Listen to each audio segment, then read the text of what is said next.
공대가 칙칙한 느낌을 이렇게 화사한 이미지 이런 식으로 생각을 했었어요. 그럼 지금 이것도 익숙하시겠네요? 이 이미지도? 구도가 약간 공대 느낌. 그대로 공대 강의실에 딱 맞아요. 저도 이상하지 않은 그림. 유하. 네, 안녕하세요. 연세대학교 국어국문학과 22학번 이승현입니다. 네, 안녕하세요. 고려대학교 사학과 18학번 서준영입니다. 네, 안녕하세요. 숭실대학교 산업정보시스템공학과 양동현입니다. 네, 안녕하세요. 저는 한국항공대학교 항공전자정보공학부 20학번 박혜진입니다.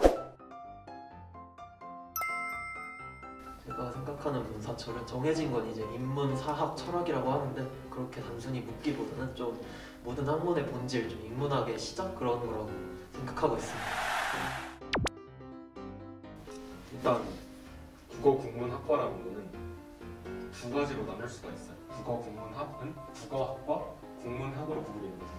그래서 이 언어의 체계나 문법이라던가 어떤 표현 그런 거에 대해서 배우는 약간 언어 자체를 공부하는 국어학이 있고, 그리고 국문학은 우리가 아는 문학, 고전문학, 근대문학, 현대문학 같이 어떤 문학 작품들이 있고 그 문학 작품들이 어떤 사회상을 담고 있는지, 그 문학이 가지고 있는 기능이 무엇인지에 대해서 연구하는 그런 국문학 계열이 있어요. 사학과 같은 경우에는 일단 저희 학교를 그냥 기준으로 먼저 말씀을 드리자면 저희는 한국사랑 이제 사학이 따로 나눠져 있거든요. 그래서 저희는 이제 흔히 말하는 세계사, 동양사랑 서양사라고 다루는데 커리큘럼 상으로 이제 동양 서양이 이렇게 있고 여기서 이제 물론 동양 사람은 저희가 주로 중국사를 하긴 해요. 일본이나 동남아시아 인도 쪽은 거의 분량이 적고 대부분 이제 중국을 고대부터 이제 근현대까지 쭉 시대별로 다루는 수업이 있고요. 서양사 같은 경우에는 마찬가지로 거의 다 유럽 얘기죠. 유럽은 이제 서양 전체적인 얘기를 이제 고대부터 현대까지 하고, 여기는 이제 또 신화에서 들어가는 각국사인데 수업 같은 경우에는 좀 역사를 단순 다른 암기라고 생각을 하잖아요. 근데 이거 다른 맞고 좀 다른 틀리라고 생각하는 게, 물론 교수님들 보면은 고등학교 내신처럼 PPT 띄워주고 이거 읽으면서 시험도 그냥 외우면 풀 수 있게 되는 분들도 있지만, PPT 한 페이지 가지고도 혼자서 30분 40분씩 그냥 얘기하시면서 그것들이 단순 내용의 암기가 아니라 언젠가부터 이어져 온 사실이고 거기서 의외를 탐구하는 게 제가 생각할 때는 저희 사학과 교수님들이 역사가로서 하는 일이라고 계속 강조를 하시거든요. 저희 학과가 저희가 배우는 과목들이 어떤 산업이든 효율성을 높이는 걸 목적으로 하는 걸 배우는데, 크게 나눠보자면 생산, 데이터 분석, 인간공학 이렇게 세 개로 나눠지는 것 같아요. 생산 같은 경우는 공장에서 뭔가 생산을 할 때 어떻게 하면 더 재고를 줄일 수 있는지, 혹은 저비용으로 고품질의 물건을 생산할 수 있는지 효율성을 높이는 걸 배우고, 데이터 분석 같은 경우는 저희 정보 시스템 효율을 어떻게 하면 높일 수 있는지, 그래서 이런 것들을 개선하는 것도 배우게 되고, 또 인간공학 같은 경우는 저희가 휴대폰 같은 걸 이용할 때 어떻게 하면 인간이 효율적으로 이 휴대폰을 사용 설명서 없이도 잘 사용할 수 있는지, 이런 이론적인 지식들을 배우고 있습니다. 저희 학과 이름 자체가 항공전자정보공학부여가지고 크게 나눴을 때 항공, 그리고 전자, 그리고 정보 이렇게 세 가지 틀로 나눌 수 있는데, 다른 전자공학과와 달리 저희는 항공 관련된 것까지 함께 배울 수 있다는 부분이 저희 학과의 가장 큰 장점이라 생각하고, 그래서 저희 전자공학과에서 배우는 내용을 보면 아날로그 회로, 디지털 회로, 이런 기본적인 회로가 어떻게 구성되고 이러한 회로를 어떻게 적용하는지, 그리고 또 전자기학이라고 기본적인 물리적인 이론, 신화적인 내용이라고 생각하시면 되고, 수학 같은 경우는 고등학교 수학의 연장선으로 계속해서 이끌어가는 내용들, 그래서 공대에서 이제 저희가 배우는 학문들에 모두 적용할 수 있는 수학들에 대해 배우고, 대여 시스템, 프로그래밍 이런 것도 그냥 모든 실생활에서 적용되는 모든 내용을 다 배운다고 생각하시면 될 것 같습니다.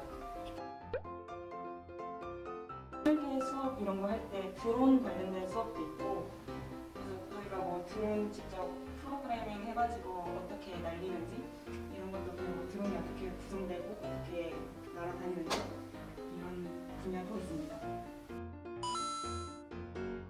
아무래도 공대이고 전자 쪽이다 보니 제일 가장 큰 장점이라고 하면 취업이 잘 된다라는 것, 그리고 저희 같은 경우는 원서를 많이 보기 때문에 영어가 자연스럽게 낼 수 있다, 이게 장점인 것 같고, 단점 같은 경우는 아무래도 그만큼 공부해야 될 내용도 많고 범위도 다양하기 때문에 특기 중에 놀 새 없이 항상 열심히 공부하는 것. 저희는 일단 장점은 폭넓게 배울 수 있는 게 장점이고요. 단점도 폭넓게 배울 수 있는 게 단점입니다. 그래서 넓고 얕게 배우다 보니까 아무래도 다른 공대에 비해서 자기가 할 곳을 좀 일찍 정해야 되는 게 단점인 것 같아요. 좀 자기가 정해서 노력해야 되는 개인적인 부분이 좀 많다. 이게 좀 단점입니다. 저희 같은 경우에는 기본적으로는 제가 항상 중요하다고 생각하는 게 사고 능력이 좀 올라간다. 생각하는 힘이 길러진다 했는데요. 책도 계속 많이 읽어야 되고 글도 많이 쓰다 보니까 어떻게 해야 말을 논리적으로 하는지부터 시작해서 사고를 좀 세상을 넓게 보는 그런 눈을 키울 수 있는 것 같고요. 단점으로는 이제 아무래도 배경 지식의 영향을 좀 많이 받는 것 같아요. 어릴 때부터 역사를 좋아했던 사람이라면 정말 사학과에서 학업이 수월할 수 있는 것 같고, 그리고 아무래도 역사를 통해서 이제 뭐 현재를 배우고 미래를 배운다고 하지만 그러면서도 정말 현실적으로 따졌을 때 실생활에 많이 쓸 수 있는 학문은 아니다. 이게 단점인 것 같습니다.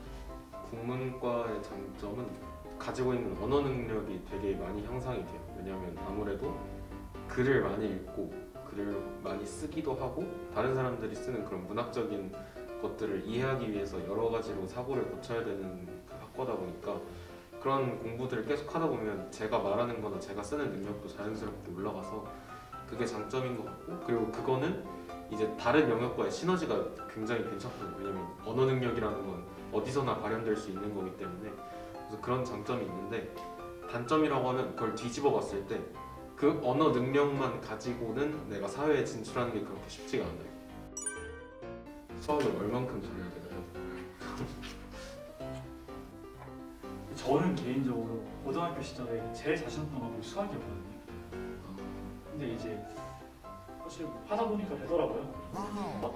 잘하지 못해도 부족한 만큼 노력하니까 따라갈 수 있는. 노력이 나와야 돼. 네.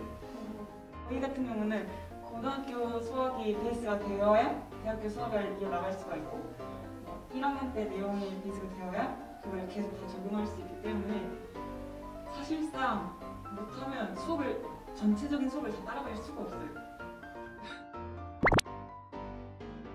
공대 하면 아무래도 요즘 대학원생이 사람도 아니다, 노예다 이런 밈이 나오잖아요. 그게 거의 이제 밈까지 된 데는 정말 공대의 기여가 정말 지대하다고 생각하거든요. 아무래도 이과분들은 학부생 때부터 저 당장 제 이과 친구들만 봐도 저희가 술 먹으러 가고 껴하고 하고 있을 때 퀴즈 있어, 내일 뭐 쪽지 시험 있어, 뭐 시험 있어, 레포트 있어 이러면서 이유도 정말 많아요. 뭐 뭔지도 모르겠는 이유를 들면서 다들 도서관으로 소납서들을 가더라고요. 그런 걸 보면은 학부 때 참 우리보다 열심히 하니까 또 취업이 잘 되는 건가라는 생각도 들고, 그만큼 또 우리나라에 나중에 IT를 이끄실 분들이라 정의 같은 것도 가지고 있습니다. 저는 진짜 선입견이에요. 이게 공대에 대해서 샤프하다는 이미지를 갖고 있었어요. 근데 약간 삥하고 그런 거 있잖아요. 드라마나 애니메이션 같은 거 보면 이렇게 딱 안경 쓰고 이렇게 막 완전 이제 숨 안 쉬고 수학 문제 처음부터 끝까지 막 풀어내려갈 수 있고 막 그런 식으로 완전 지적이고 그런 이미지들을 많이 상상했는데, 그래서 대학 갔을 때도 공대 친구들한테 쉽게 못 다가갔거든요. 왜냐면 일단 문이과의 차이가 있으니까 그것도 대화가 잘 안 될 수도 있겠다라는 생각도 있었고, 그리고 제가 생각하는 그 지적인 이미지가 있으니까. 근데 생각보다 훨씬 편하게 약간 공대도 사람이구나 그런 식으로 생각하게 됩니다. 네, 진짜 편하고 뭔가 샤프하다기보다 온화한 친구들도 되게 많았고, 그리고 수학을 못하는데 공대에 왔다는 걸 물론 믿기지 않지만 그렇게 말해주는 친구들도 있었기 때문에 처음에 그런 이미지를 갖고 있었는데 지금은 많이 없어진 것 같아요. 저는 약간 공대가 아무래도 약간 남녀 비율 차이가 심하다 보니까 약간 칙칙한 느낌? 칙칙한 느낌인데 약간 강의실 들어가면 약간 뭐라 해야 되지? 약간 묵묵한 냄새? 이런 게 진짜 한 번씩 날 때가 있어요. 느낌이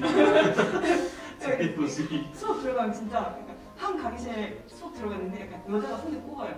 약간 이런 느낌인데 약간 그래서 문과 뭐 경영 이쪽 생각했을 때 여자분들도 원서도 있고 하니까 약간 되게 꾸미시고 다니더라고요. 그래서 약간 되게 화사한 이미지? 그러니까 공대가 칙칙한 느낌을 여기가 화사한 이미지 이런 식으로 생각을 했었어요. 저도 비슷했던 게 좀 음화하고 좀 화사한 이미지가 예를 들어서 빠방을 열면은 딱 느껴지지 않을까 그런 이미지들. 어찌 보면 살짝 남고생이 약간 여고생에 대한 항상 그런 느낌인 것 같기도 해요. 네, 그랬는데 뭐 인문계열 친구들도 많이 보면서 똑같지. 저희 학과의 장점을 5글자로 말하면 취업, 걱정마. 저희 과의 장점을 5글자로 표현하면은 어디든 다가. 사학과는 인류의 스승. 국어국문학과의 장점을 5글자로 표현하면 한국의 자랑.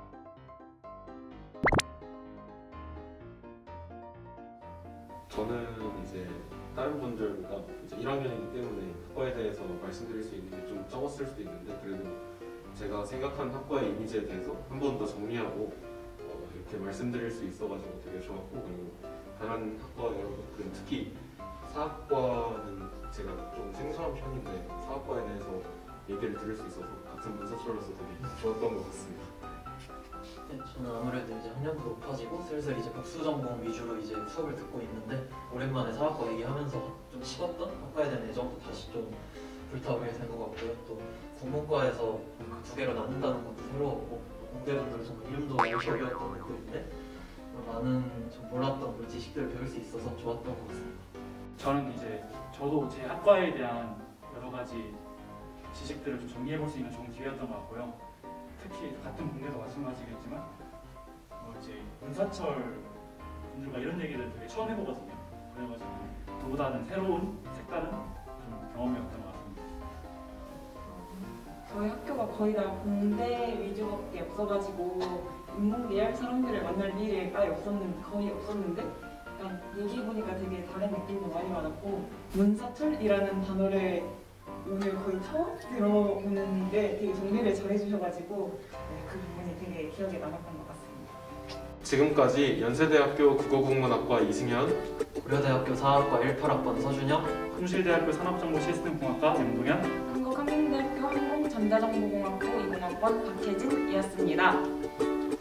구독과 좋아요, 알림 설정까지 부탁드려요. 유바. 1학년 때 공대 기초, 그리고 2학년 때 이제 전공 기초. 네, 발생. 머릿속에 든 게 너무 많아. 잠시만요. 아니. 네. 현서의 생각.